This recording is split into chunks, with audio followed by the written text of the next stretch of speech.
Yo, what's up, everybody? Skyman is tapping the fuck in. And if you haven't heard already, hype as fuck, baby. Let's go. It's your boy Ace Outlaw. We're about to get hype as fuck. What it do? This is TSD Chris with Trap Star Dreamers, and you tuned in with Hype as Fuck Podcast. Hype as fuck. Hype as fuck. I'm hype as fuck. I'm the bastard. I'm G Blunt. We are tongue-tied. Yep. And we are hyped as fuck to be back.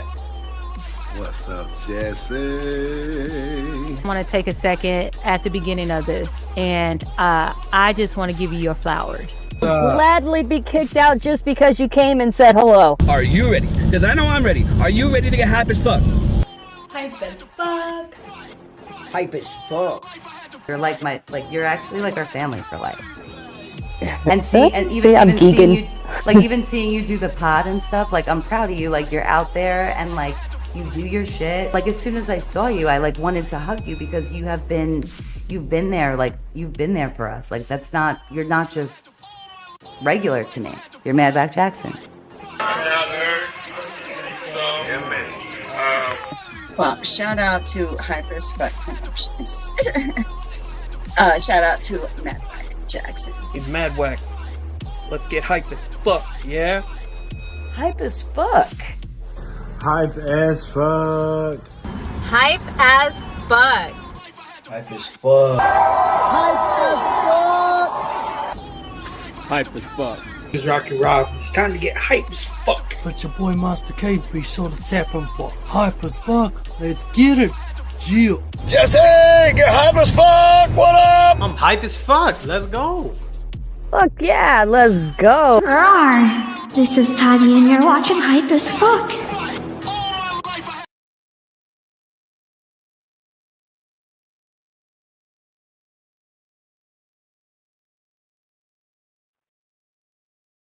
What is up?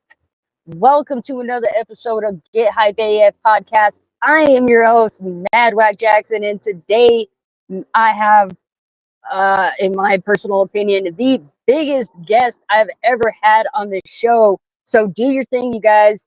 Tag your friends, get in here, comment, share this video out. We are streaming live on Twitch, Facebook, and YouTube at Madwack Jackson, at Hype as Fuck Promos.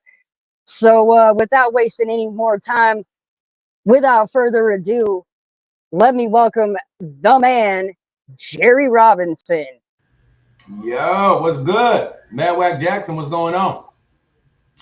What is up, fam? It's a freaking awesome day. Glad to have you here on the show. It's a busy day for you. What do you got going on? Yeah, it's an honor to be here. I'm happy to finally lock it in and get up with you. We just dropped a single called Better. We dropped a video today. Man, we just made the announcement for the album, September 26th. And yeah, I've been waiting a long time. To make these announcements and bring this shit to the world, man. So it's a pretty dope day. I've had worse days, you know what I'm saying? Oh yeah, we're definitely excited to have you in here with us. I don't know why I'm saying us. Wifey's here, but it's only me on the screen. But I'm going with the third person today, apparently. Yeah, tell her I said what up. For sure. We got some people in here. Oh, okay, cool. I see the Jeremy and Trevor. What's good? That's cool. All right, so we live. I love it. Oh yeah, we are live everywhere. So for those people who may or may not know, may not be part of the FBA Strange fam, let's kind of get a little introduction going here. You are Jehry Robinson, for those who don't know, and you are part of Strange Music and FBA. But what got you started making music in the first place? Yeah, that's a good question. So I came up in New York, and it was like hip hop was everywhere. You know what I'm saying? Just Queens, Brooklyn, Manhattan. It was like 8 Mile came out when I was a kid. So my first thought after watching 8 Mile was to get my little ass, like we're talking like 9 years old, was one of the first times I entered a battle rap competition, and I got made fun of for being a little kid and shit. And I would take the train And I had this one guy who always told me to rap. He's like, bro, you got skills. You know what I'm saying? Shout out my boy Joe. He was like the only dude who even brought that to my attention. And he was maybe, 12, 13 at the time.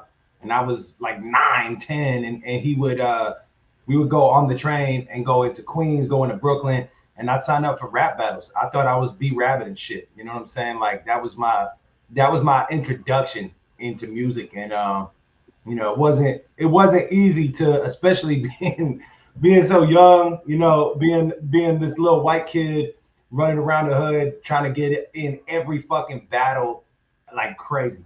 Wait, I remember everyone rap battling in middle school at them. It was like my whole world became rap battling. You know what I mean? Like I just wanted to do that. So it wasn't even like a thought. It was just like in me for some reason. As soon as I had seen 8 Mile, I just knew, like, bro, I gotta start rapping. I gotta battle someone. You know what I'm saying? So there wasn't no shortage of people in New York that wanted to rap battle for sure. So just turned into eventually bringing the homies back to the crib or whatever. And at the time you would have to get studio time like that. It wasn't like everybody just had a studio and a laptop, so it was a little harder. And that's what really kicked it off, though. I turned the battle raps. I would take my best battle raps and be like, yo, I'm gonna put this on a beat and I'm gonna make a song. And that was like the first song I made was just a compilation of all my best battle rap lines. You know what I'm saying? The battles I won, I would then take those, go home and be like, all right, I'm trying to make a song. So that's how, that's kind of how it started. It was rap battling full time for me. And I loved it. I don't do it anymore, but I'm not opposed to doing it. People always ask me like, yo, do you battle? Like, it's not the same thing as it was. You know what I'm saying? With the internet, shit is just different now. But yeah, that's what inspired me is like 8 Mile is a huge influence, man. It's like the first thing I ever connected to. You know what I'm saying? Got some family. Yeah. So that actually leads me into if you didn't just answer it, one of my next questions. So besides M, who are some of your inspirations? And I want you to go, way back. We were just talking behind stage like 20 years ago. Let's go 20 years back. Yeah, so like 20 years back, man, being like 10-year-old kid, I was obsessed with Big L. I don't know if you know Big L. That's like a New York legend, and he died before I even found out about him. Like, he was gonna be the next guy, like the next Biggie, the next Jay-Z. And then do you know Big L? Have you heard his stuff? I can't say that I have. I gotta, that's one of my goals in life. And I think I brought it up in the Twitch, but I gotta get more people on Big L. It's like, if you are a rap fan, literally still till this day, a lot of the stuff you grow out of when you're a little kid, like you think it's dope. And then you listen back and you're like, it wasn't that fire. But like Big L is probably my like favorite rapper of all time. And then I got into, so like in my neighborhood, there were these reggae bands, and like back, like if you walk through like in Long Island, there would be all the train stations. Like I would take them going to the city, and there was these 2 reggae bands, and sometimes they would play with like live drums. You know what I mean? Sometimes they would just be spitting a cappella, and they put me on to like Bob Marley and some of the classic like old school reggae shit. And that was a big inspiration too. You know what I mean? I always just wanted to be like them. Like when I first heard that shit, I was like, yo, same thing with 8 Mile. I was like, I started rapping, and then I got early on exposed to reggae, and I fell in love with that shit. So definitely like Bob Marley and Beanie Man is a good example. Like some of these guys were, like larger than life to me, still are. Bob Marley is, come on, man, that's probably my favorite artist of all time. But yeah, so it's like you hear it, when you listen to my music, there's a lot of hip hop mixed with that reggae vibe. And it was like, this guy Apple, and I've looked him up, I've Googled him so many times, and I almost feel like I made this guy up because it's like I can never find this motherfucker. But you know, he wasn't on streaming platforms at the time, but he had his little CDs and he would give them to me. You know, he'd sell them for $5. And then every time he came out one, he would just give it to me for free. Like I was a little kid on the block. Like I would be like, yo, you know, you got the new album out. So I was a huge fan. And yeah, his name was Apple. And man, I've literally tried to look this guy up just to be like, bro, you changed my life, you know? And like, it's like I say, I always add him as a inspiration or influence. I'm like, yo, Apple from Queens, you know what I'm saying? Reggae artist. And you know, maybe he passed away. Maybe he you know, I don't know if he ever blew up. But in my mind, that guy was Jesus. He was the biggest fucking artist in the world. And I would just replay his CD over and over. I knew every word to that shit. And I still remember the songs. Lost the CD, I don't have it. Can't find them online. So like, you know what I'm saying? It's almost like this weird figment of my imagination of like, yo, what happened to that shit? Like, you know what I mean? It's crazy. But yeah, like a glitch, one of them glitches in the Matrix or something. For real. Yeah, it's like I really want to find him, and I would love to give him his flowers and be like, bro, you know what I'm saying? You made me do music. And it's like, it's such a weird person because it's like he wasn't like famous, he wasn't known, but man, his music was like what got me through the days when I was a kid. You know what I'm saying? So yeah, so just early on, just always hip hop and then reggae really early on. And you know, reggae was big, even down to like Wyclef, if you know Wyclef and like the Fugees. Oh yeah, bro, yeah, that shit, still till this day, some of the dopest fucking records. You know, like The Score was the first album of the Fugees album. The Score was like the first like CD I ever bought. You know what I'm saying? First time. So you know what? It actually wasn't hip hop. It was like a lot of reggae for me. And yeah, even like my family was always like, yo, what are you doing? Like, why does this kid love this shit? But like all that, if you heard that, like just that like Rastafarian, that energy, you know what I'm saying? That positive, good vibes, and then sometimes that aggressive, like, you know, it was just like so it was just like amazing to me. It blew my mind when I was a kid, you know what I'm saying? And they would sit on the street corner and just hit the drums and sing, you know? So yeah, that was it. He was from a different timeline. Yeah, that's underground artists would sell their CDs and yeah, this is dope that the chat's in here, bro. Let's see. Yeah, it's popping off today. I love that you heavily integrate that reggae into your music and kind of, not that it necessarily went away, but that you're bringing it back. And I'm gonna be honest with you. At the first album, the first time I was like, I don't know, this is different, you know. But the more I listened to it, I just became like addicted to it, man. It just started to grow on me more and more. It was crazy. I appreciate that, you know?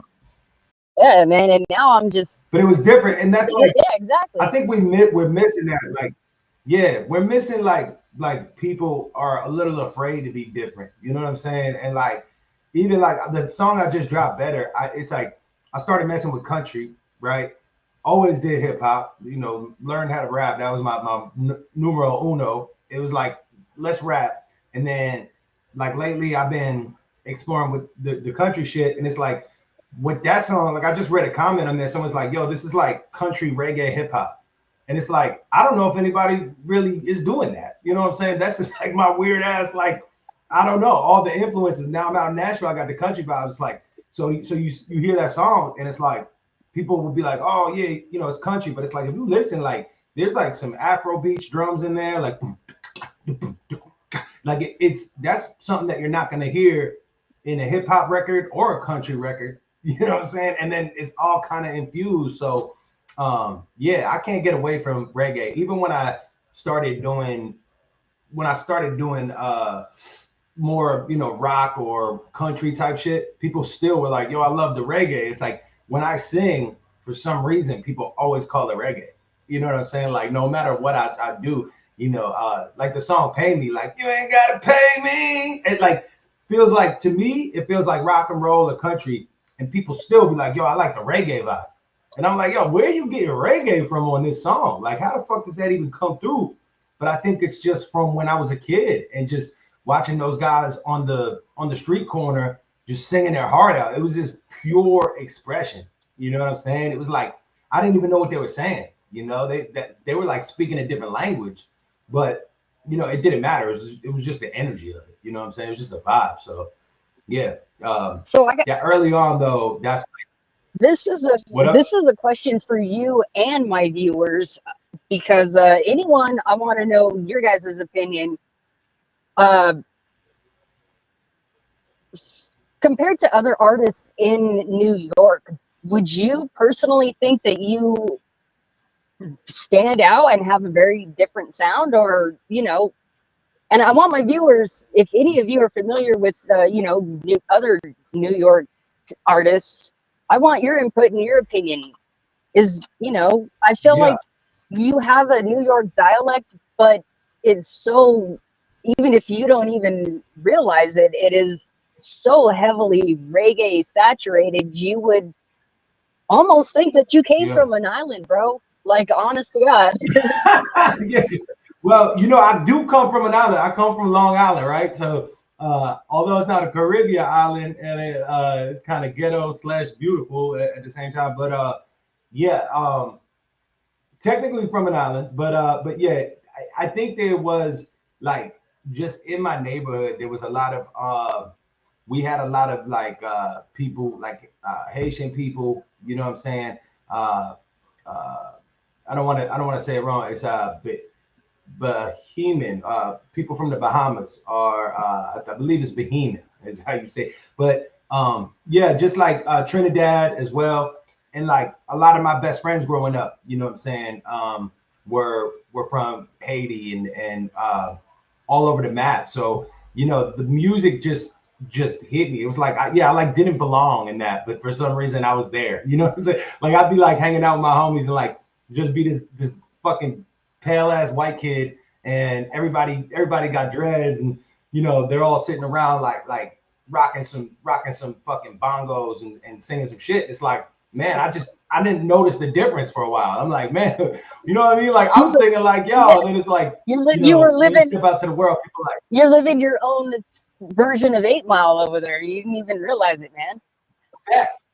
Yeah, facts. It was like, but like I had when I stepped out to the world, it was like people started, you know, critiquing me for it. Like, oh, dude, he's doing an accent. He's trying to do this. It's like, bro, if anything, when I do that, it's the purest form of me. You know, I try to like get away from it at times. I'd be like, bro, I don't know why I do this. So then I met this guy, Junior Reed, who, if you know who Junior Reed is, he is a fucking legend. You might as well say like Dr. Dre to hip hop when it comes to reggae music. And Junior Reed was in the studio. This is like 2015, 2014. And I just started really doing my thing, like pumping music out to the neighborhood and like making mixtapes. And I didn't really drop a project yet, but I had like a song or two. And I showed him in the studio, and he was like, yo, don't ever stop doing that. He's the like guy who would, like, if he hated on it, I would probably have to stop doing it. You know what I'm saying? If he was like, bro, this is whack, don't ever do this again, it would probably stick with me. But he told me, he was like, I could feel your soul, and that's the most important thing. He's like, I could tell that it's coming from a place of passion and a place of organicness where you're just doing that to express. And I was like, yeah, bro, I've been doing this shit since I was a kid. And he kind of gave me like a cosign, like a salute. Was like, bro, don't ever stop doing that. And I was like, yo, people get offended, and they say like, you would be offended. And he's like, those people suck. You know what I'm saying? Like those people just suck and they're haters. And you know, once I got that, it was just like, holy shit. It was like, bro, Junior Reed. I mean, you could go look up some Junior Reed stuff. You probably heard some of his songs. You know what I'm saying? But yeah, that was a huge deal for me. That was a big deal. Him saying that, and Busta Rhymes was in the studio that night, and he listened to the song. And I've never seen them ever again. I've never had a conversation, but I got to play one fucking song in like 2015, and that was it. I was actually like, yo, should I stop doing this? Like, I don't know why I do this. It's like I'll be rapping, and then when the hook comes, all of a sudden I'm like, I live with my head under the gun, keep my head down and try to hustle. Like, I'm just doing it. You know what I'm saying? It's like that shit just spills out. And then Junior Reed and all these guys are like, bro, if something spills out of you and it just comes out of your heart and it's natural, don't let anyone tell you that's wrong, because that's what you're supposed to do. When we hit the studio, we're supposed to. I know you're a rapper as well. You're an artist as well. It's like when you hit the studio, you have to be free. You can't overthink that shit. So if something spills out of you, that's always the right answer. The thing that came out first that you didn't think about, that you weren't like, yo, oh, what are people gonna say? Is it good? Is it bad? The thing that just spilled out of you and is down. And whether you like it or not, whether you're like, this is my favorite thing, I always think the best answer is whatever you did without thinking. You know what I'm saying? Whatever came to your head without you being, self-conscious or insecure, like when nobody was looking. And for me, it was, I live with my head under a gun, keep my head down and try that. I would be like, fuck, bro, that shit is there. You know what I'm saying? Like I said, even when I'm doing the country stuff now, like on Better,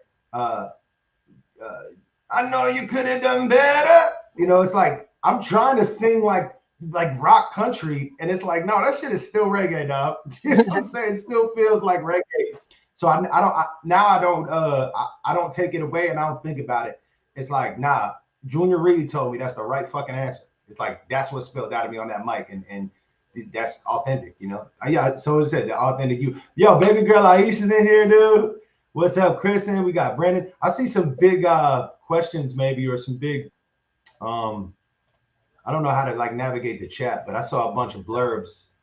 Dang. I don't know if they were to be honest with you, I don't know how you navigate the chat from your end either, but I do want to take this quick second. Oh yeah, I could actually. But I do want to shout out, thank you, Aisha, for the bits over on Twitch. Thank you for all of the people tuning in over on YouTube. If you haven't, please go hit that sub button. And of course, I'm not going to sub to my girl, Hype as Fuck Podcast. Hell yeah. And again, thank you everyone over with us on the Facebook. Thank you everyone for watching and tuning in. You guys are all appreciated, especially those dropping bits. I see people dropping stars. Thank all of you. And I do want to remind you guys, if you have any questions, please go ahead and drop those in the chat. And if I see him, I will get to him. If he sees them, I'm sure he'll get to them. We got you. So keep the comments coming. Oh yeah. What are these comments from? These are from Twitch or all over? Everything is in here, like YouTube, Twitch, all that? I believe the ones on screen are from all over. We're seeing them. Hell yeah, that's dope. Shout out to all y'all, man. Shout out to Mad Wack putting together this interview, man. I'm proud of you. I'm proud of you for putting this together. And the even yesterday we had a mishap, and it's like all you got to do is fucking keep going. Keep going. If something falls through, cool. Reschedule. Push it again. We're gonna get it done. And I really respect that. I respect your tenacity. It's like that's literally the key. That's the key to doing anything. Just fucking do it. You know what I mean? And I'm happy to be a part of it. Man, I appreciate it. I appreciate you taking time out of your busy schedule. And when it comes down to it, and it's between you having record label stuff and a podcast with me, I totally understand the priorities. So it's no dirt off my shoulder, man. Like I said, I'm just beyond excited that you're here with me getting hyped today. Yeah. So hell yeah. Yeah. Sometimes it's just about scheduling, man. Yeah. Go ahead. I was gonna, before I get into a couple more questions, I have a little promo video I put together with your song today and your upcoming album. So if we could take, I believe, less than a minute to play this little video real quick. Let's do it. If you guys haven't heard, I did drop in the comments across all platforms a big long comment with a link to go pre-save the new album Hella Hughwater, and also the link to purchase tickets to the Summer of Sins tour, which I will be covering in this little video that I'm about to play right now, as soon as it comes up. Let's go. Be at the Summer of Sins Festival, the first official festival is going down. I'll be there Friday night, y'all. Go get your tickets right now. Like right now. Go.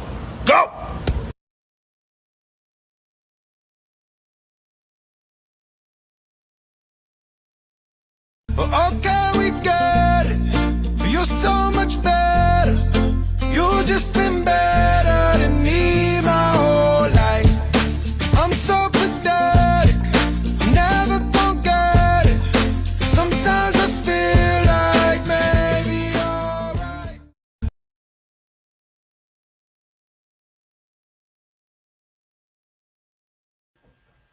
Okay, girl. Oh, yeah. I like that. I like that. That's it. You gotta help me. You gotta help me with my Twitch. You operating it efficiently. That was awesome. Oh, Cool. yeah, I got some more fun Appreciate stuff you. to Yes, go. better. So like I just said, Better is out now. I'm excited. Better is out now, you guys. And like I said, go hit, it is in the description of the video as well as the link.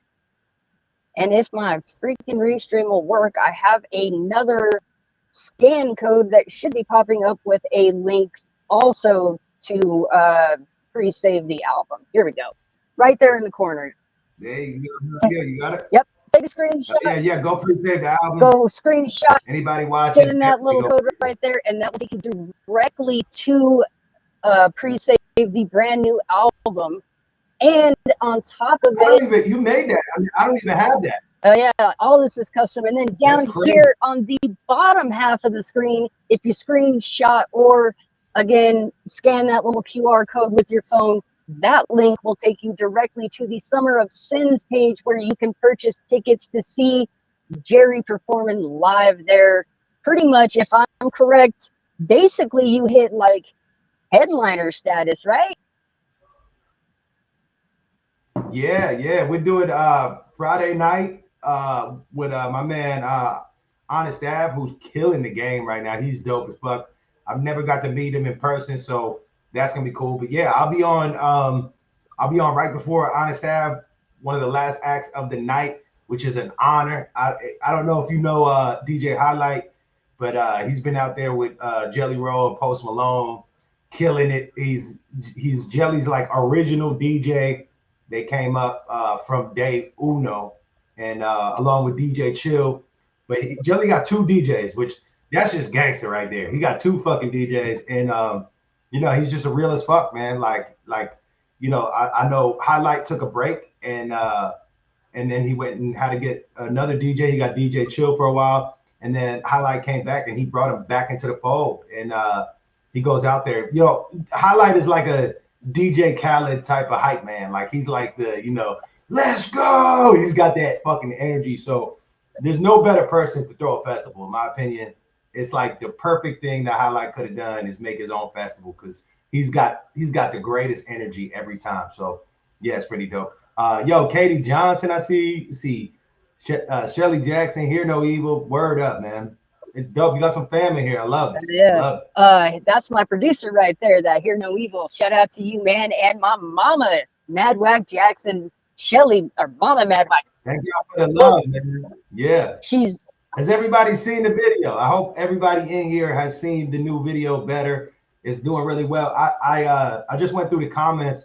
I have not had any time today. I did the chat at it was 11 o'clock in the morning to drop. And then I've been on go since, so I haven't even had time to sit and look. But right before this, I was scrolling through the comments, and I was pleasantly surprised. I appreciate y'all, man.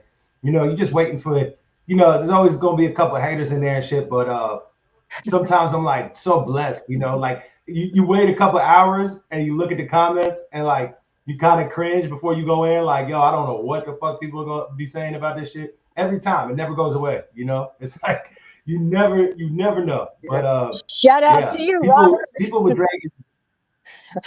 Yeah, shout out, bro. Shout out everybody who's been fucking holding it down. And the dopest part is no matter what people say, it's like the family is so strong to me. And if the FBA fam is with it, I really don't give a fuck. It's like a shield to the rest of the world. It's like, fuck y'all. You know what I'm saying?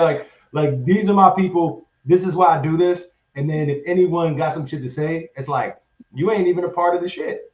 Like, I don't know you. You know what I'm saying? So it's like it makes it like a whole different thing when you really find that that group of people and you feel connected to them. The way we've been even on Twitch lately and stuff. It's like, man, if these people fuck with it, then we good. My family's good. You know, like if all y'all are hating on it, I got something to worry about.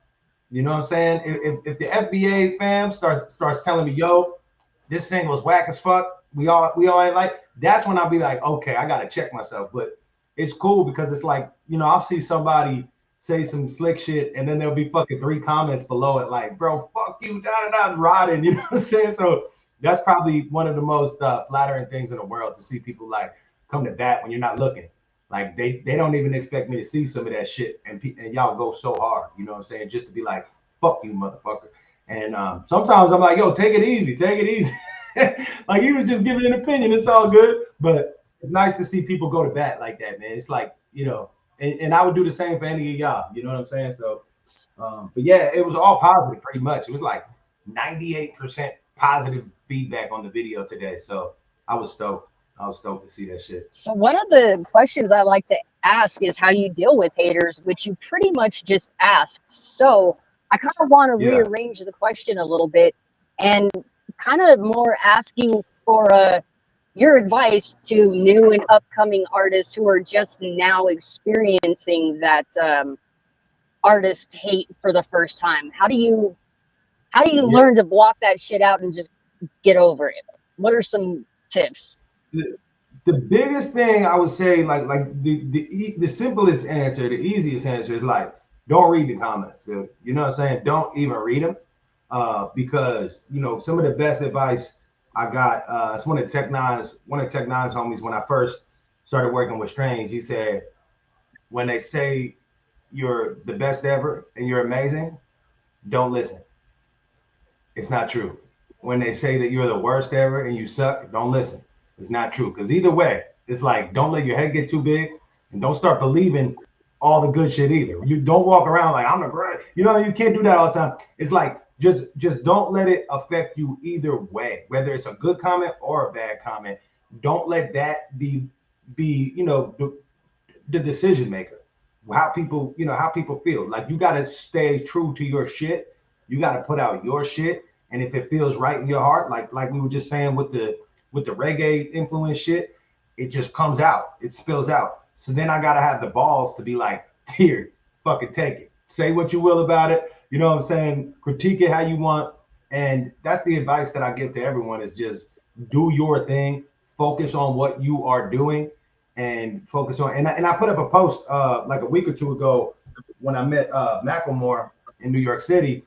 I got invited to go to what was it, Jimmy Fallon on NBC, and it was the most inspirational day of my life. I was broke.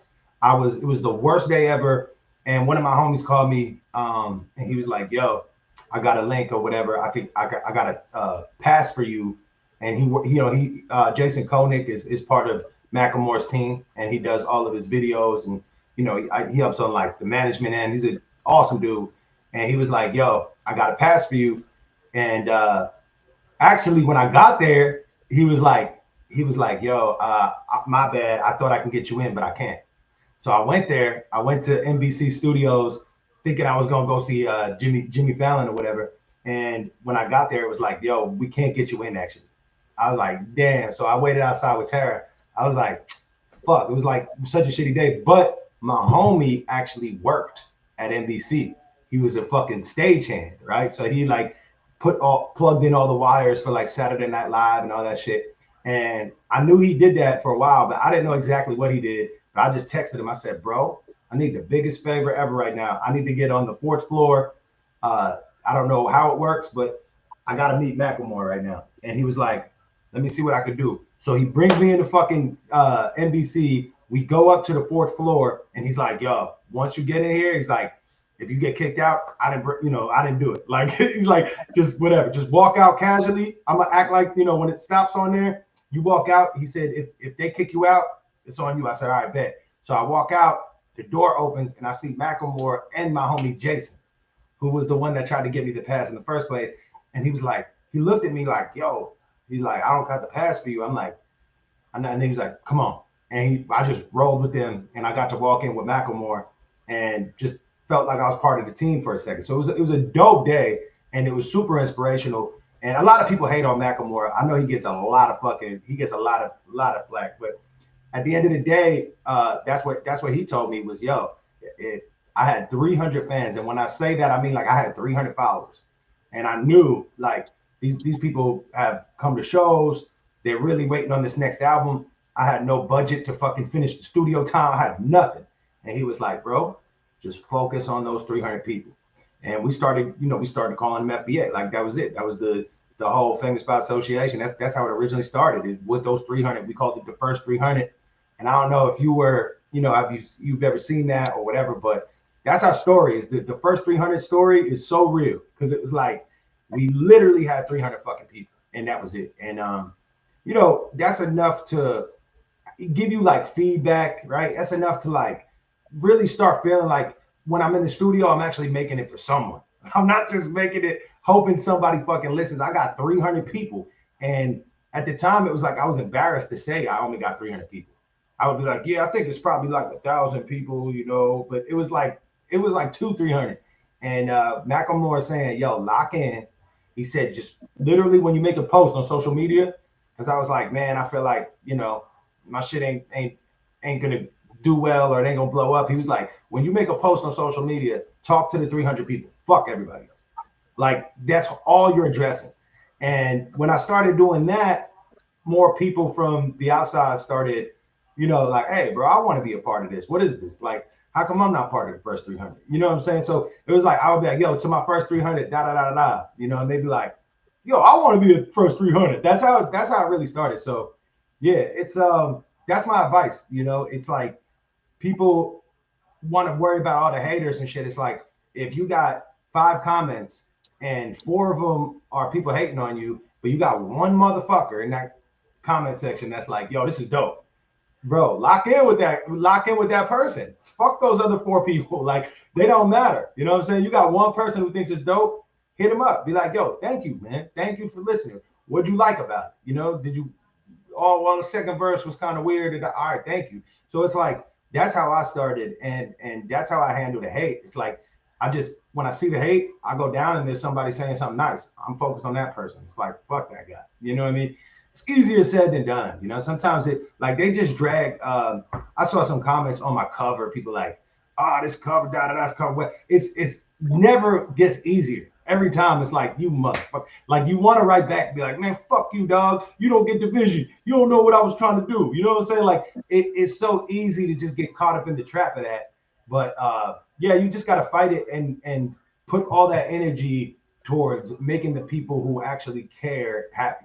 Like, make sure that those people are good. Make sure that the people who support you, that fuck with you and you fuck with them, make sure that they're locked in with you. And those other people are gonna be there regardless, no matter what we do. Somebody's probably hating on this right now on one of your feet. Somebody's probably saying some shit. You know what I'm saying? Fuck them. That's really what it is. Fuck them. That's facts. They ain't saying it out loud, but I know they are. That is great advice, man. Great advice. Another question, since we're on the advice topic, is what has been the one bit of advice that you would offer outside of people hating in general? But what is one bit of advice you would offer to someone who's trying to break into music? I would say consistency is key, and don't get discouraged if you don't have high expectations and stay consistent. So don't get discouraged if you drop something and nobody cares and you get 0 fucking comments. Well, the next time your goal is to get 1 comment. You know what I'm saying? That's it. Like, that consistency. But people get, they get discouraged. It's like, oh, I got no comments. Fuck it. I'm not doing it again. Do it again. Do it again. Make sure you drop another song. Even if it feels like no one cares at all, drop another fucking song. And then, just that energy will build. And don't hype up yourself to think you're going to drop something that's going to get 1 million streams or whatever, and then it doesn't and you feel terrible about it. Like, you should be like, yo, I'm blessed if anybody listens to this shit. You know what I'm saying? And the next time, try to get 1 more stream than the last time. If you got 3 streams, try to get 4 in that bitch. Like, people don't want to do that. People don't want to go through that process. It sucks. But it's the best advice I can give is you know, stay doing it. You know what I mean? Don't let anyone stop you from that. And again, that shit is easier said than done, because people, you know what I'm saying? People be like, yeah, I know, I feel that. And then as soon as they're in that situation and they're feeling that like rejection is a motherfucker. Like, you know what I'm saying? Like, you got to be able to, if you want to break into the music industry, you have to be able to feel that rejection and not let it destroy you. You know what I'm saying? You got to feel it. You got to like almost like start loving that shit. Like, you know what I'm saying? People, I'm from New York, bro. They like, every time I submitted a song for something, or we used to try to get songs, how to connect, you know, they try to get songs or hooks to like people, I would write them, and I would just get rejected always. Like, I was just expecting it. You know what I mean? Every single time I sent something in or I had a meeting, it would be like, yeah, we're not going to go with this song, or we're not going to do this. And you know, at some point you just start like expecting it. You're like, all right, cool. That's not that big of a deal anymore. Cause it's like, I expect that to happen. So, you know, yeah, just stay consistent and don't expect anything. Keep your expectations low. You know what I'm saying? And, you know, of course, like leave the possibility open that anything can happen. You could drop something tomorrow and it'd be the biggest hit song in the world. But also it's like, keep those expectations where they're not going to crush you if it doesn't, you know, if it doesn't happen. It's like, man, this shit's going to be the biggest shit in the world. And then that's what makes people stop. You know, they overhype it in their mind, and then it doesn't live up to it. And then they're like, all right, I'm out, you know? And I think the main difference from what I found being around people who had any sort of success in this shit, they just kept fucking going. They kept going. You know, people that I started with that they gave up. They gave up. Now they look at me, they're like, damn, bro. I'm like, yo, you were better than me. Like, some of these people are like, your shit was better than me. You were fired. You know what I'm saying? But you at some point got so discouraged when we was trying to drop shit and nobody gave a fuck. You know, on that note, it's like when people are like, oh, how you deal with the haters? That was your first question, right? But it's like, a hater is incredible, because I used to get 0 fucking comments. Nobody even gave a fuck enough to hate on it. You know what I'm saying? So it's like, if you are hating on it, it's like, man, you know who I am. All these people know who I am. That's dope. I saw a post the other day with my album cover. I got a couple hateful comments on the design is whack, or they come at the graphic design, or like, yo, I hate that. Why is this guy obsessed with water? Because my last album was Drink More Water. Like, all these stupid comments, and it's like crazy to me, because like, you know, am I mad about it? No, I'm like, I can't believe all these people know who I am. I don't know who these people are. Like, the fact that they even know I'm dropping the album, that's crazy. That's like, I'm winning. You know what I'm saying? So exactly. If we could just look at it like that, like, yeah, like every comment is amazing. People talking about you is crazy. You know, they don't have to know about you at all. It's way worse to get no hate and no love and just get nothing. To me, it's like I feel like I'm at a point where, like, I don't think I'll ever have to go back to that, and that feels good. So I'm like, fuck, spread all the hate you want, bro. Just keep dropping comments. You know what I'm saying? It's like, you might, like, somebody might get you a fan. They might be like, yo, Mad Whack Jackson, this shit is whack. Look at it. And then the other person might be like, yo, it's fire. So like, they just gave you a fan because they went out of their way to hate on you. You know what I'm saying? So if you look at it like that, fuck it. You know, let everybody say what they say. It's like, now somebody will see that they commented and they might check out the post and then they like it. You know what I'm saying? That hater just got you a fan. Like, exactly. It's crazy. It sounds cliche and it's said often, but your haters really do make you famous. It's not a joke, man. They really do. I've witnessed it firsthand. Yeah. We have a couple questions in the chat I want to get to real quick. Brendan Emmers would like to know, how does one acquire a feature with Jehry? I'm pretty open.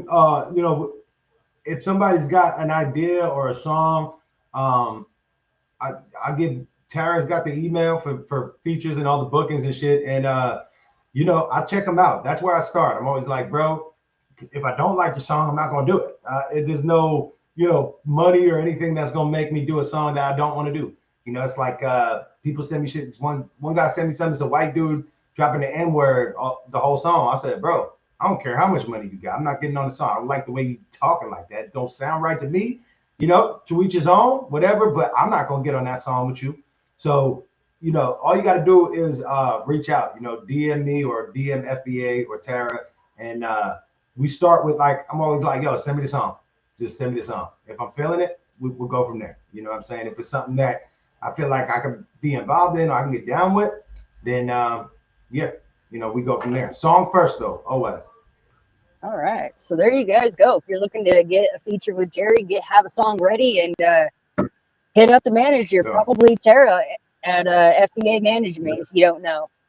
And another question, I feel like a pretty good one. Do you think nowadays it's better to be signed or to go independent as an artist?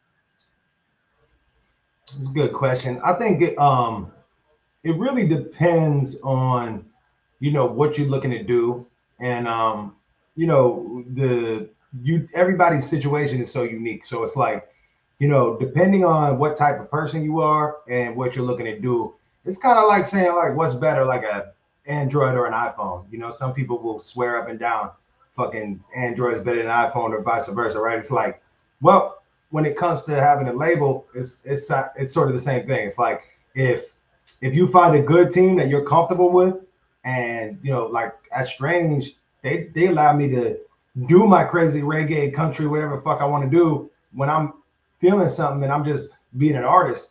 Like Strange allows for that, right? Like they're free. So in my situation, it's a no-brainer. I'm like, dude, that's fucking dope. They get now. Strange came in and was like, hey, you, which I thought might be the case when I first started working with them. I was like, oh man, there's no way that I'm gonna be able to sing. They probably just want me to rap because it's a rap label.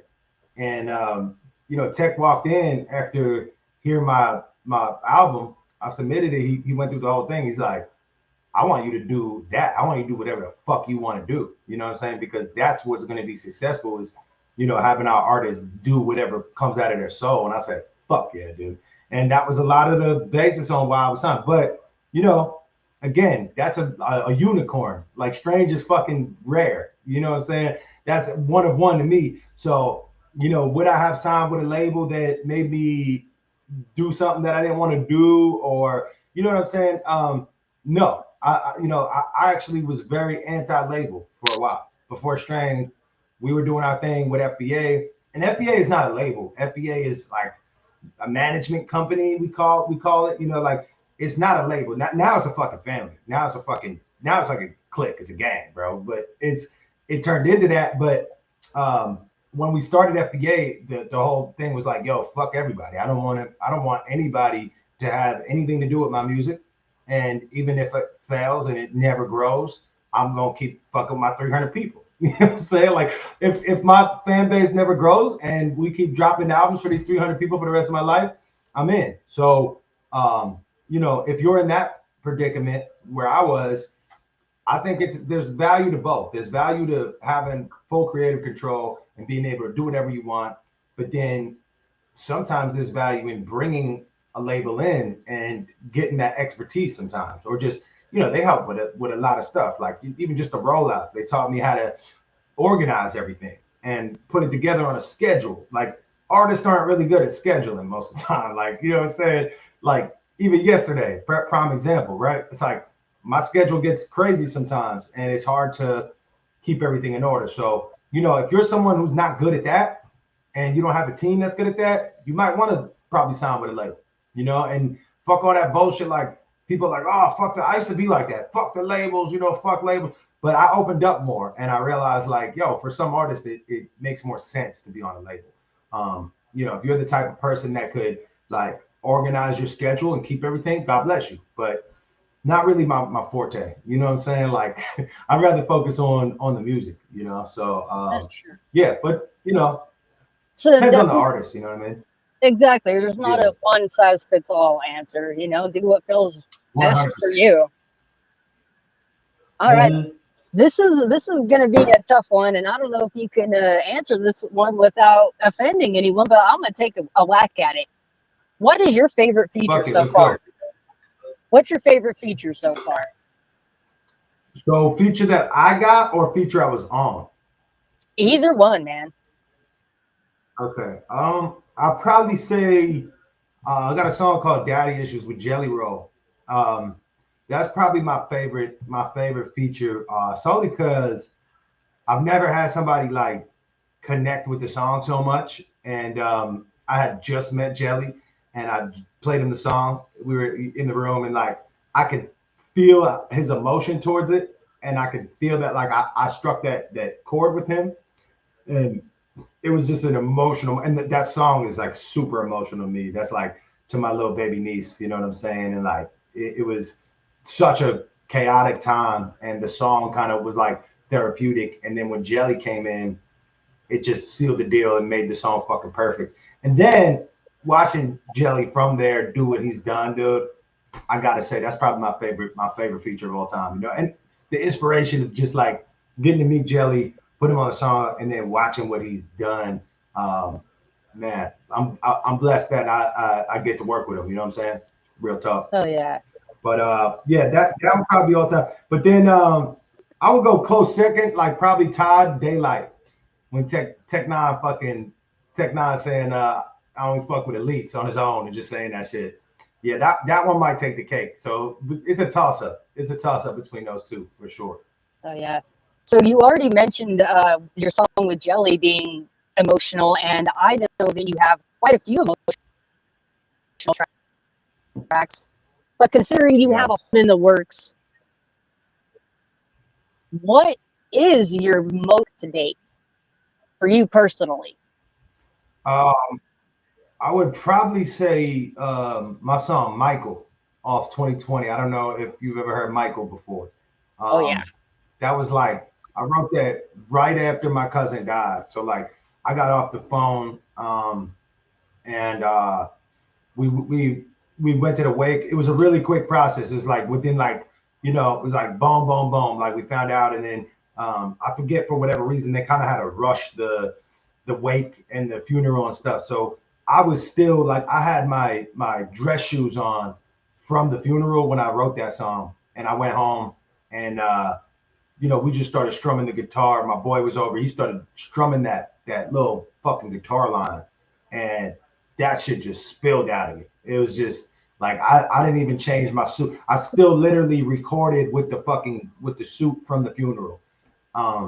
So as far as like emotional, it's like I wasn't even sure I was gonna put that song out. Like I had to show it to like my aunt, shit. You know what I'm saying? Like I was like, because it was like I wasn't sure how I was like portraying my cousin. That's one of my best friends in the world. But like my fear on that was like, you know, I was forgetting like at that point it was like my fan base, like that song has over 1 million streams right now. So it's like it's important to make sure that like, you know what I'm saying, his legacy was announced right. And I was doing him justice, opposed to like, you know, I didn't want like his direct family, like his mom and shit, to be like, you know, you making my son sound like an asshole. You know what I'm saying? Like I didn't want to disrespect his legacy in that way. So I get emotional even talking about it because that was just fucking heavy for me. And then I wasn't gonna put on the album because my aunt hadn't really wrote back about it. And I was like, yo, I'm not putting this shit on the album if she doesn't say it's cool. Like if she says that she fucks with it, I'm in. But yeah, I was at that point where I was like, if she writes back like, oh, I really don't like the way, you know, I'm not comfortable with this or something like that, then that song wouldn't have even came out. Nobody would have heard it. You know what I'm saying? So, you know, sometimes songs get so fucking emotional, they get so deep that I'm like, I'm pretty like everything that's in my songs has happened. I'm not really a like exaggerator in that way. You know what I'm saying? Like sometimes I'll be like whipping in the Lambo or something, but like I might really be with Travis or something whipping in the Lambo. You know what I'm saying? I don't got a Lambo, but fuck, I know some people who do. So it's like everything, it's like my music almost sometimes is like too honest, where it's like, damn, I'm talking about people that exist.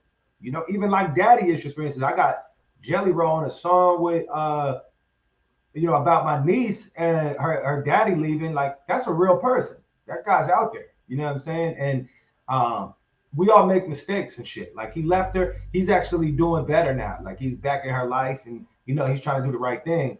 And, you know, it's a beautiful thing. That's a moment in time, that song. And I feel like it's an awkward thing. Like I haven't had to see him yet, but I might have to see him at some point. You know what I'm saying?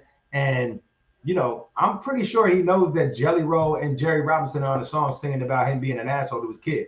Like that's some deep shit. That's some real shit. So sometimes the music almost gets too.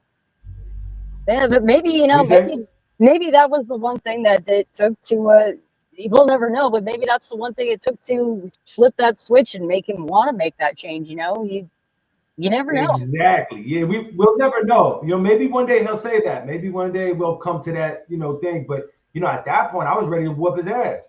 Like I was like, "Fuck you, dude, die." You know what I'm saying? Like that's how I felt. So it's like then you know you look back on that, and I listen to that song now, and I know that like you know him in particular, like he's kind of changed his life and came around on that shit, and it's like, man.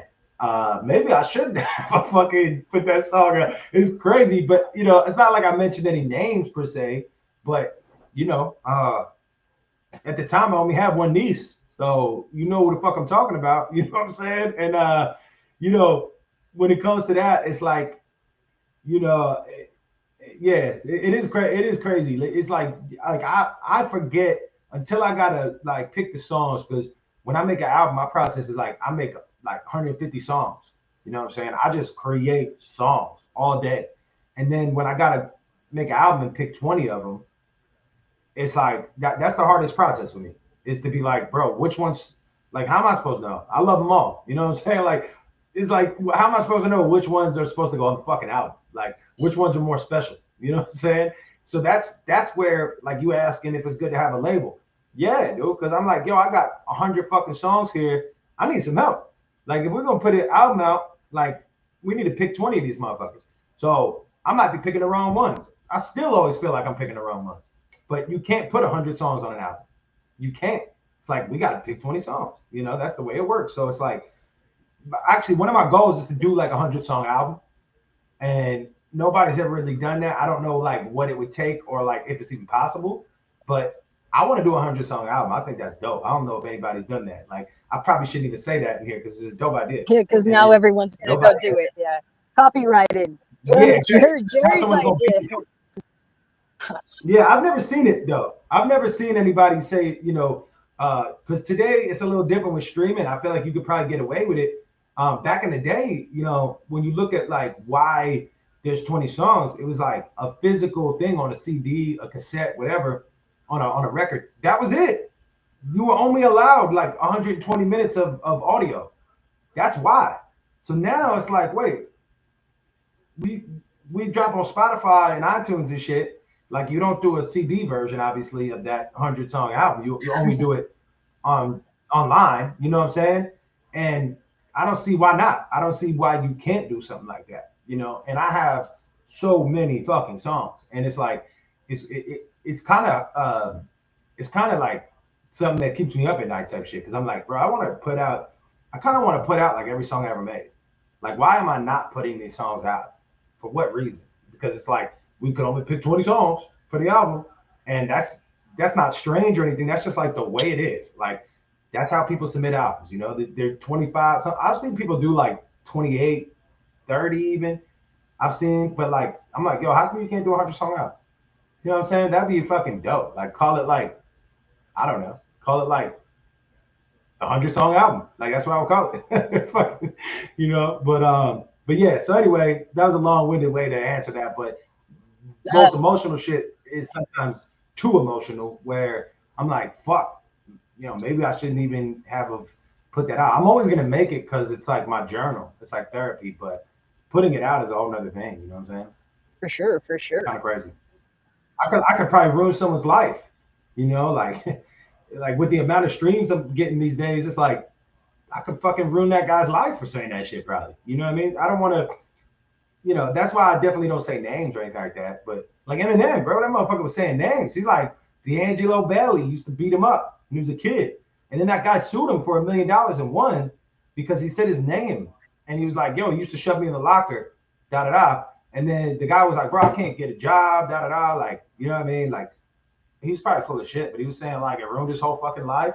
And you know, he's like, yo, that was some shit I did when I was 12 years old, bro. Like, I'm sorry I bullied you when I was 12. I was an idiot. I changed my life around, and now you're out here fucking saying my name on every fucking song, and it's ruining my fucking life because you're a giant celebrity. So that's an interesting fucking dynamic, you know what I mean?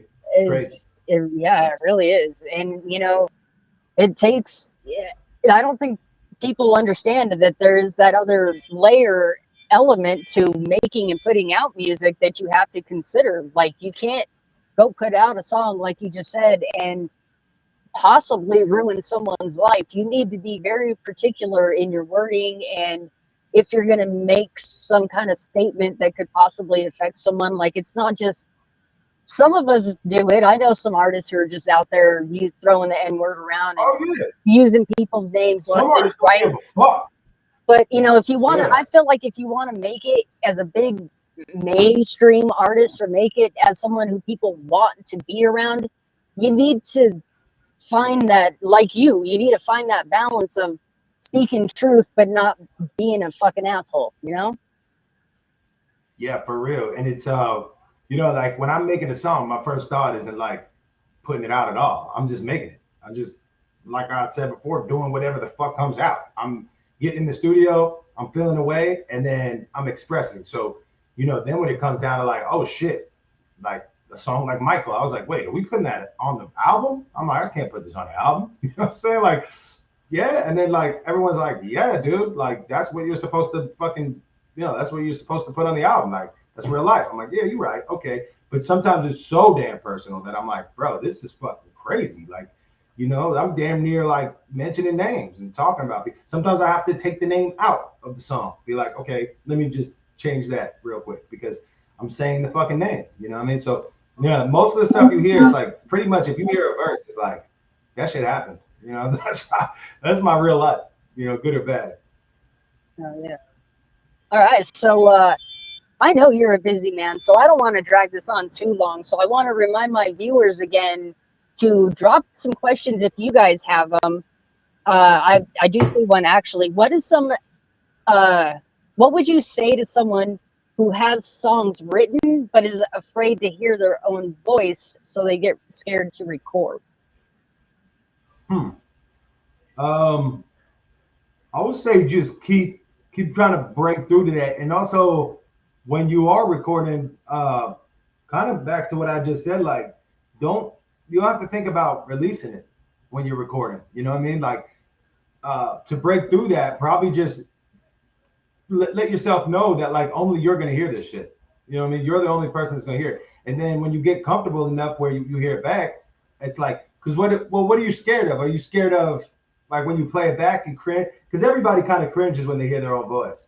Like, I know that. Like most people, like when they hear themselves on like a video or something, they're like, oh, I sound so weird. But if you could break through that and just kind of you know, make it to a point where you feel comfortable, like, yo, this is just for me. I'm making this just for me. Nobody else is gonna hear this shit. I think that would probably help. You know what I mean? Just don't think too far in advance, like, oh, people are gonna hear it. Like, make it for you. You know what I'm saying? And if you don't want to put it out, then don't. If you were a fish in a toilet, I'm seeing the chat. Okay, I was missing the chat. If you were a fish in the toilet, what kind of fish would you be? Shit, I don't know many like types of fish, but I'd probably be a fucking eel. I don't know why. A fucking eel. I had an eel when I was a kid. My mom had a fish tank, and then I saved up my money and I went and got this eel at the pet store. It was like this little snake, and for the longest, it just disappeared out of the tank. And then my mom, like a year later, pulled everything out, and it just fucking was on the floor, like underneath the radiator. I don't know what the fuck happened. It just like popped out of the tank, I guess. It's fucking crazy. It was like a big ass tank too, but yeah, I'd probably be an eel, as weird as that is. An electric eel. That's dope. Yeah, the cringe. Don't worry about the cringe. Don't worry. You know, I forget who said this. I just saw someone on a podcast show, but it's like your success is directly correlated to how much you could, what is it, like, be cringy and not give a fuck. Like, you got to be the cringiest ever. You got to let everyone, you know, you got to let everyone fucking think, oh my God, this is so cringy. Like once you could like break that and just be like, fuck you, dude. Like be as cringy as possible, because the success is on the other side of that. The success is on the other side of just being like, fuck it, dude. I don't care if everyone has something to say right now. I'm gonna be the cringiest motherfucker in the world. Like how much are you want to be? If you want to be cool all the time, oh, I'm always gonna be cool. It's like you probably ain't gonna get shit, bro. You ain't gonna do shit, you know. Oh, that's a good question. An eel. This question: what is something that you would want to tell your younger self? Oh shit.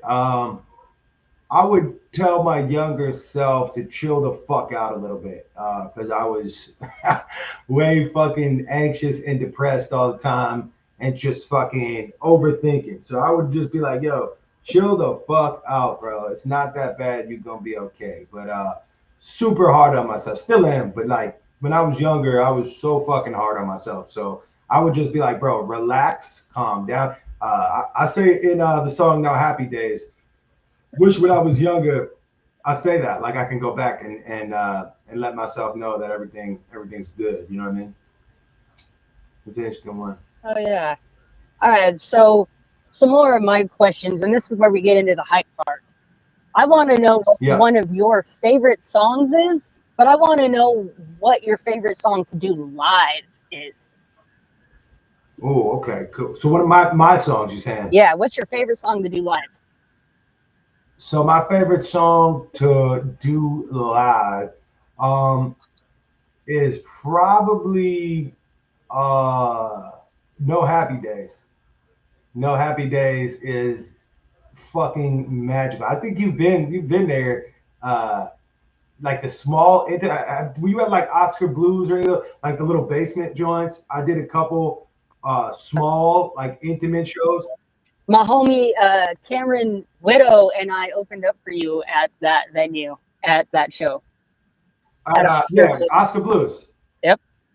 Yes, that's why I remember that. That's I definitely like remember kicking it with you at night. But yeah, like doing No Happy Days in those type of settings, the best, dude. You know, like I love big shows and everything. Everybody loves that shit, but like the little ass like fucking, you know, that stage is basically like eye level with everybody, and everybody's just, it feels like a fucking like your homie's basement type vibe.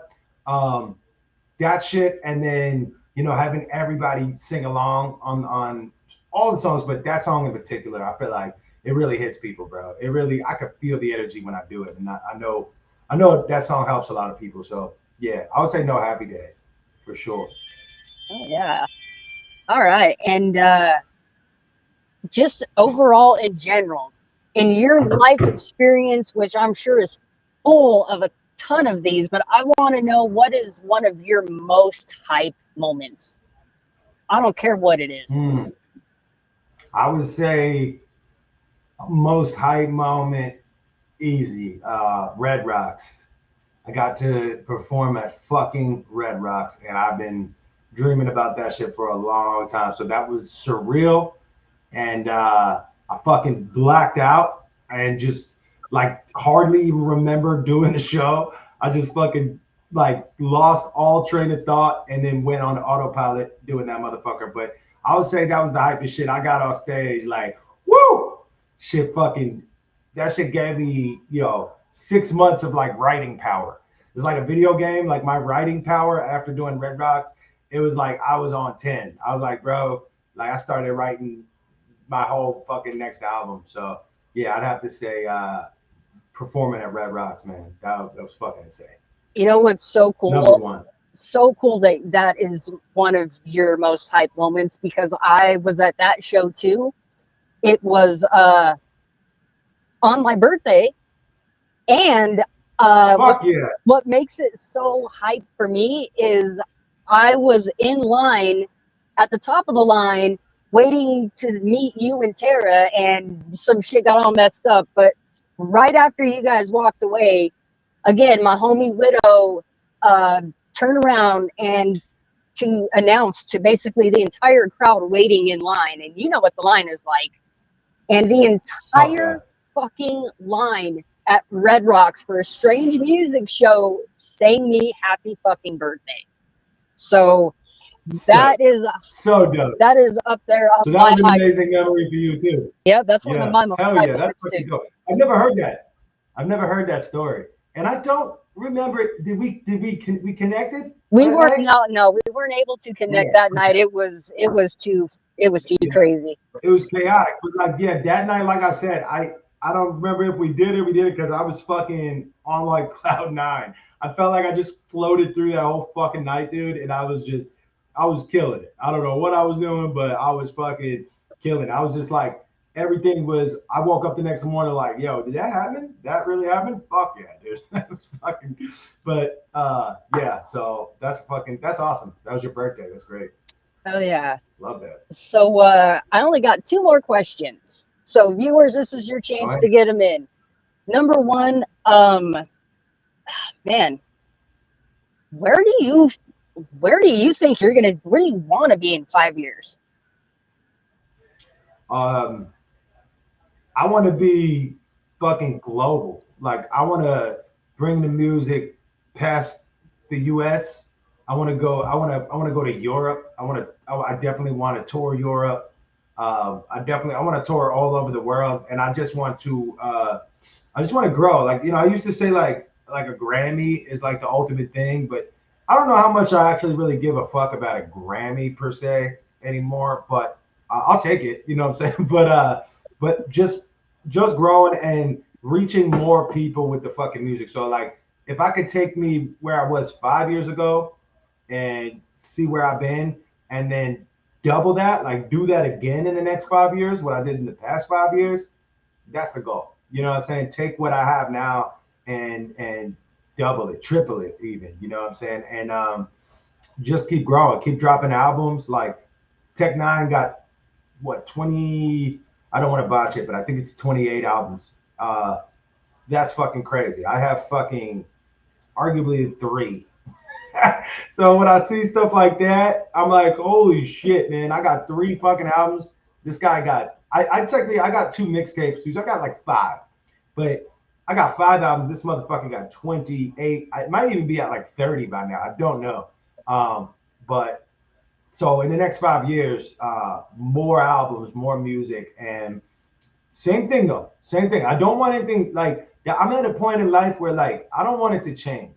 You know what I'm saying? Like, if that makes sense. Like, I don't want to change what I'm doing. I still want to kick it with you and all the people that I rock with, the whole FBA fam. I just want the FBA fan to be like, yo, remember when we was doing this venue? Now we're doing this venue, and continue to grow that. The same way Strange did, you know, same way Strange just came up and fucking, you know, Tech just still going. Like, he's on tour right now.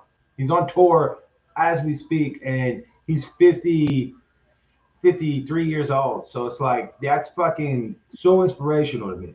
So you say 5 years, that would be, you know, I don't even need to be where he's at, but closer.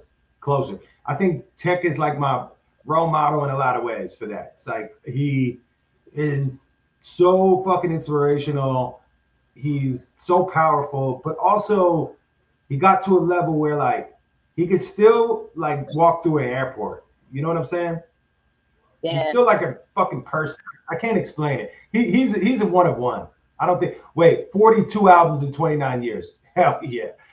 See, that's why I didn't want to botch that shit. I don't want to disrespect Tech's legacy or his catalog at all. But when you see 42 albums and then I'm at fucking, you know, 4 or 5 albums, it's like, I got work to do.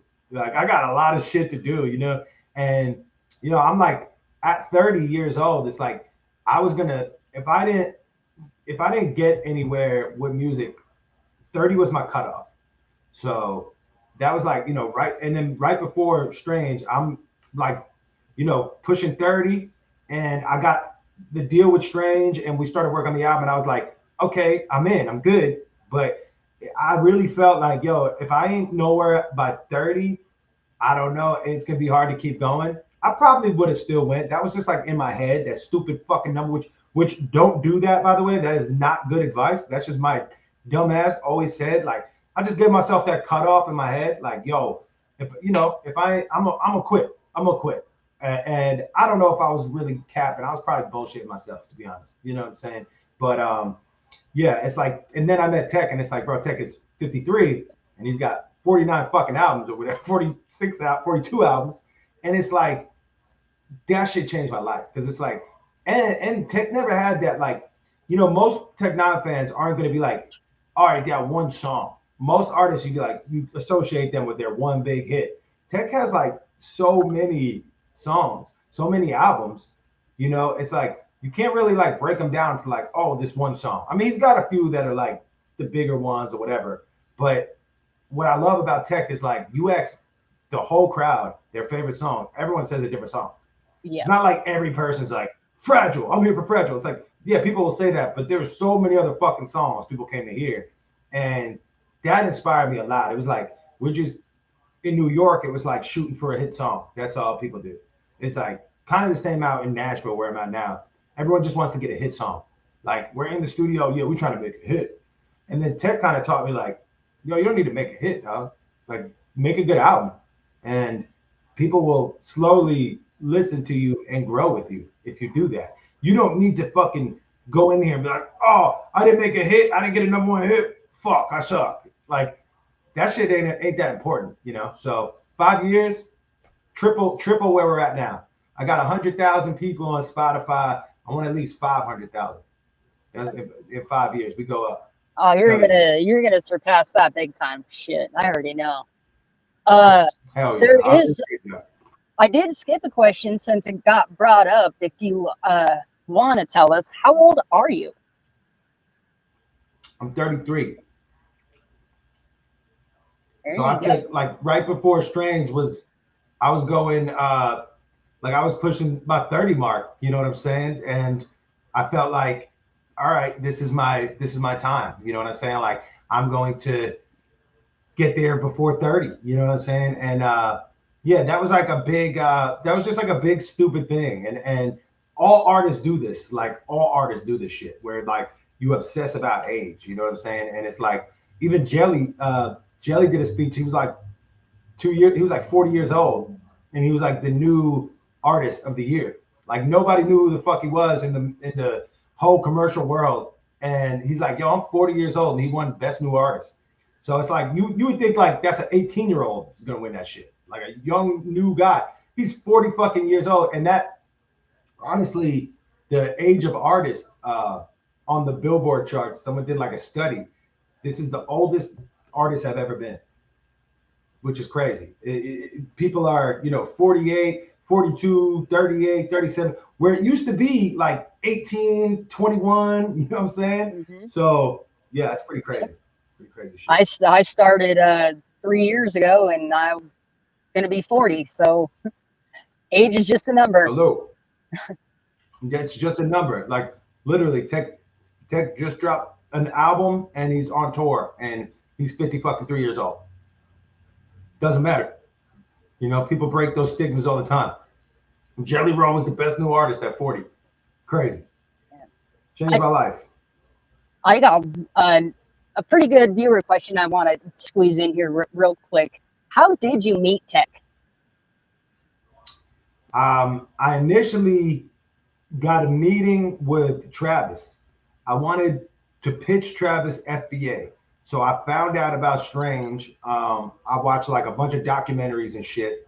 And then I was like, yo, I literally want to meet this guy and sit in the room. He is what we need. We need him to come invest or partner or whatever. And meeting with him, I pitched him like Shark Tank. And I was like, yo, we got this many sales. We got this much stream. We were selling merchandise. And we also had like other artists we were working with that were bigger than me at the time. So I pitched them to come in, and then he listened to my music. Actually, he was like, I was like, yeah, if you want to listen. He's like, first off, you wouldn't be here. We wouldn't have flown out here and had this meeting if I didn't listen to your shit, bro. I was like, oh, so you listen to my shit? He's like, yes, or else you would not be in this room. I was like, oh, that's a fucking blessing, man. Thank you so much. And I showed him a couple records or whatever. He was like, hold on, I'll call you tomorrow. I was like, all right, we left. He sent everything to Tech, and Tech gave me a call because he said, I want to do something with you. but I gotta make sure Tech fucks with. And then Tech fucked with my music. He called me, and I actually went on a tour. And then Tech started following me, and I would notice he would like my stories or whatever it was at that point, or like respond to my stories where I was like out on tour. I'll never forget that shit. It was crazy because I was like, wow, Tech Nine's watching my fucking stories. You know, he's on Instagram and I'm just doing my bullshit, little fucking 100 people shows and running around here. And yeah, it was really dope. So that's kind of how we met.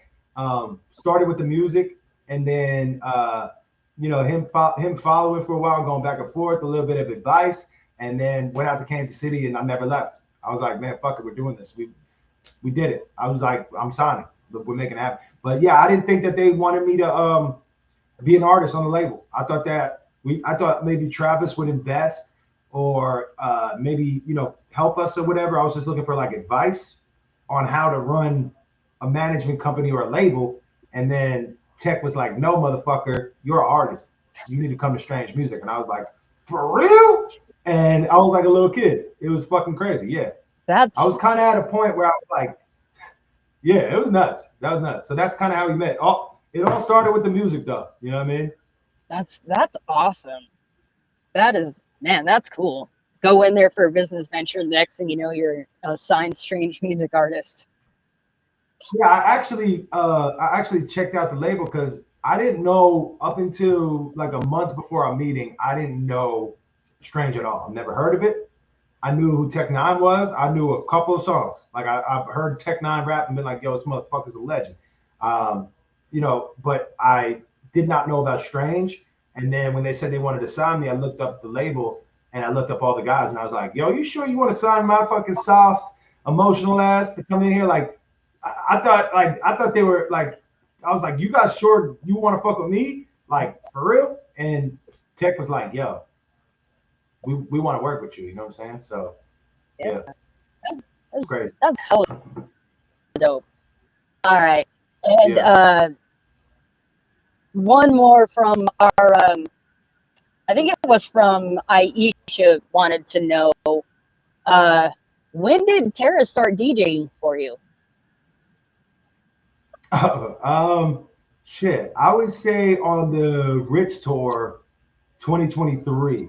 2023, she started, and she's still not like my official DJ. I think she's kind of figuring it out. Like the job is open for her, you know what I'm saying, type thing. But yeah, she just we just before the tour, we were rehearsing, and she was like learning all the equipment and everything. And she started killing it, and I was like, yo, why don't you just come out on fucking tour and do this?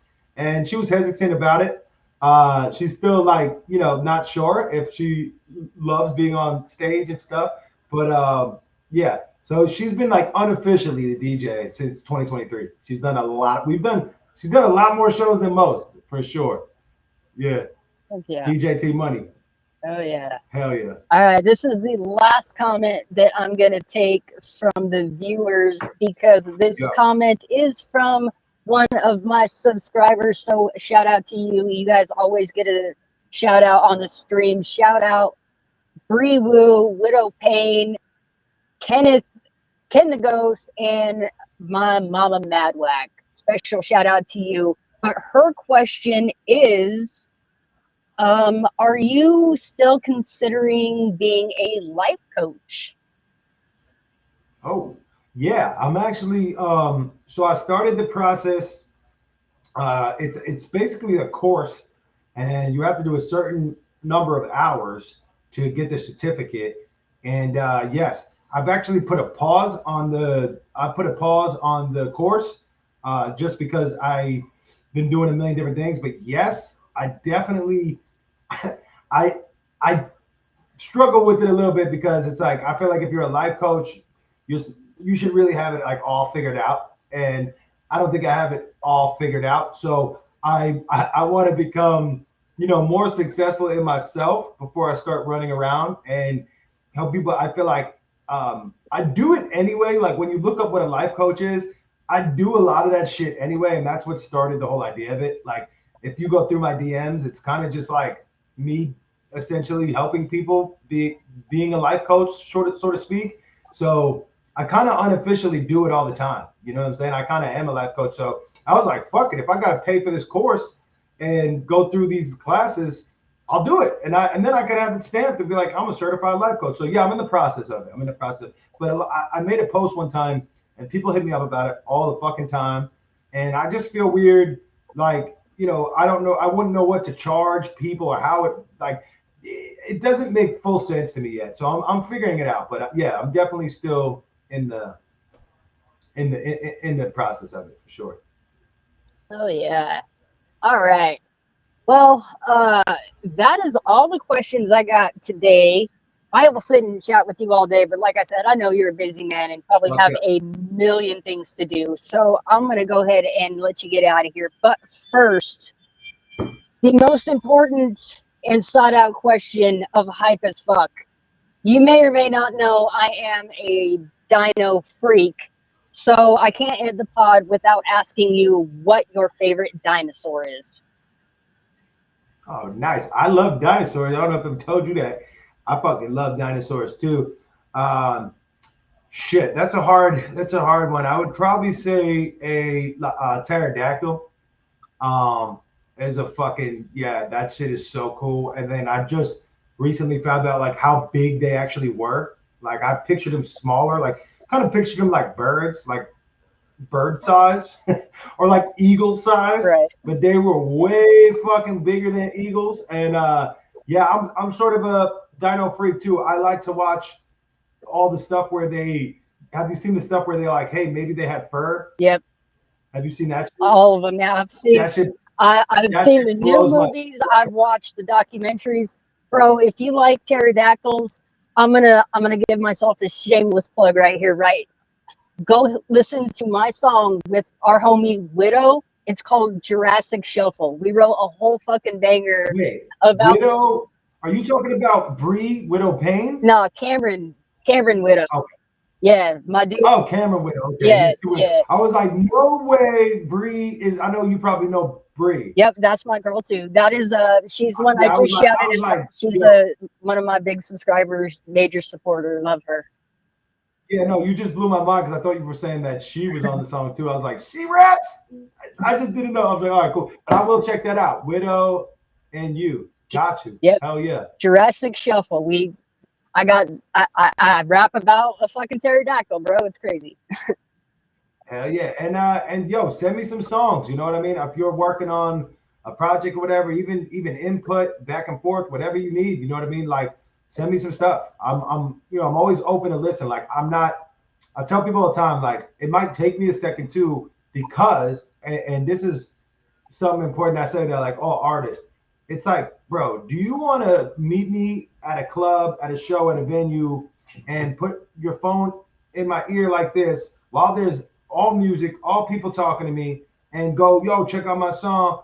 Or do you want me to fucking wait a little while till I have the time, put it in my fucking email, and then sit in a silent room and play that shit and give it the respect it deserves on some speakers? Yeah. So that's one piece of advice I'll give. If you see your favorite artist or someone that you want to work with or someone that can help you out, don't do this. Don't do that. Just don't be like, yo, check out my shit. It's like, come on, man. This ain't I can't listen to that shit right now. I'm talking to 6 people. The fucking other music's playing. I can't even hear the shit. And it's like, I will take the time. So with that being said, I will propose the same thing to you. Send it. And then, you don't have to, like, people hit me up.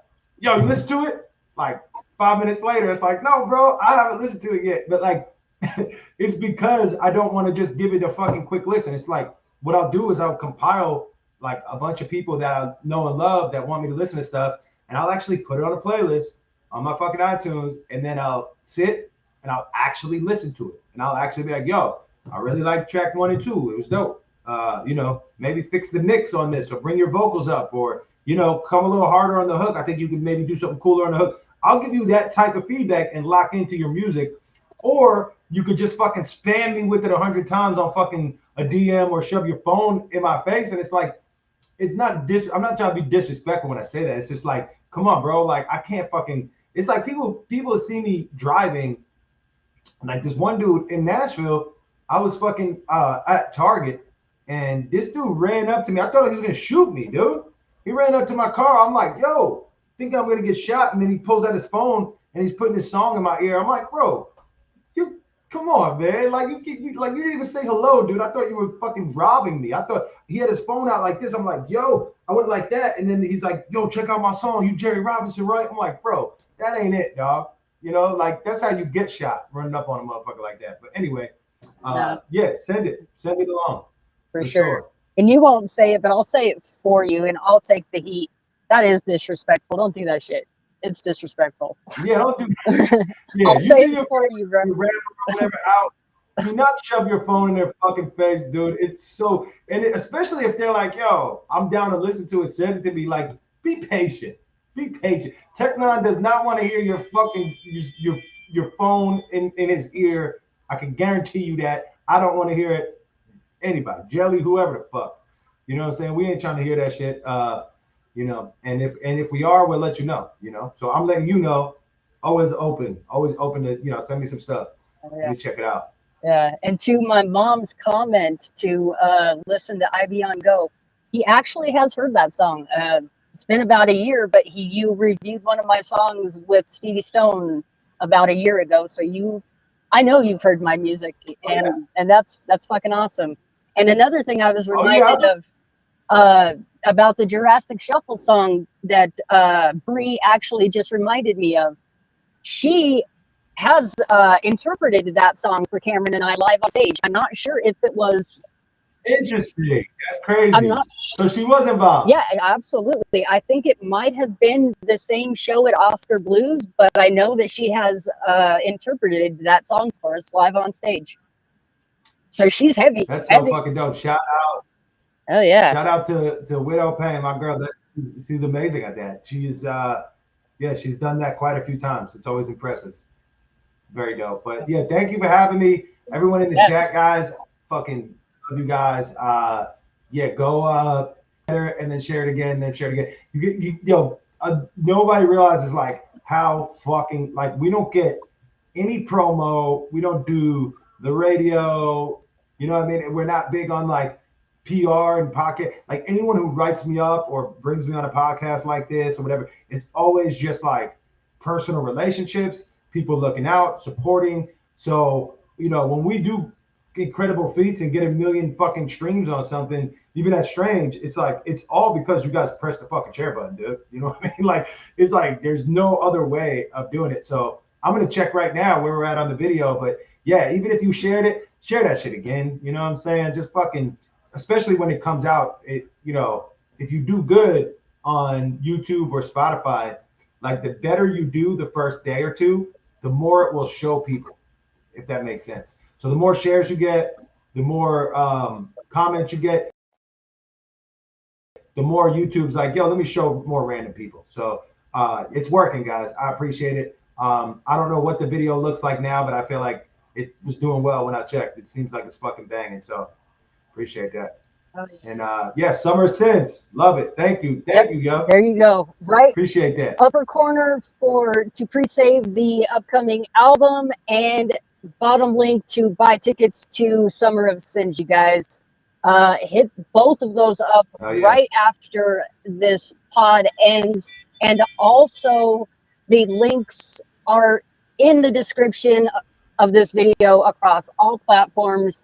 Make sure, if you're not already, you're following Jehry Robinson on all platforms under Jehry Robinson, and check out the new music video today under Strange Music Inc. on YouTube. Thank you so freaking much for tuning in, fam. It was, oh man, I cannot thank you enough. And before I let you go, I have one last request before you go. Can I get a hype as fuck?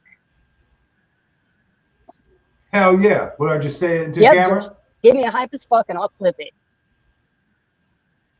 Hype as fuck! Hell yeah. Hell yeah, man. Yeah, forever. Fuck yeah. So much love, man. Thank you so much. Enjoy your day. Later. Hell yeah, you guys. Thank you all for tuning in and hanging out with me today. Biggest show I've ever had. It says right here, more viewers than ever. Thank you guys over on Twitch. Thank you, Aisha, for the bits and for commenting. Thank you for the other viewers who were too shy to drop a comment. Ty the Berserker, I did see you, homie. Thank you, Toad. Thank you, Bree. Thank you, Mama Madwack. Thank you. Who else is in here? Baz, I seen you. Carrie, thank you. Shadowwing, Brandon Evers, Wifey in the chat, Sunray Jackson. If I missed you, I deeply, deeply apologize. Drop a comment and I'll try to squeeze you in right quick. Otherwise, that's all I got for the show, you guys. Please go hit the links in the description. Go listen to the new song Better that came out today. Go pre-save the album. Go buy tickets to the Summer of Sins tour if you're anywhere in the vicinity. It's going to be awesome. Mama B Hood's going to be there, so you could go hang out with Mama B. That'll be awesome in itself too. And also, what am I doing here? Check me out. I got the oh, I guess I don't have the Summer of Sins flyer, but I do have this 9/26 when the album comes out. Go save it. This, the song and the music video just came out today. Go listen. That's all I got. I hope you guys had a freaking awesome time, because I know how I had an awesome time. Much love. Madwack out.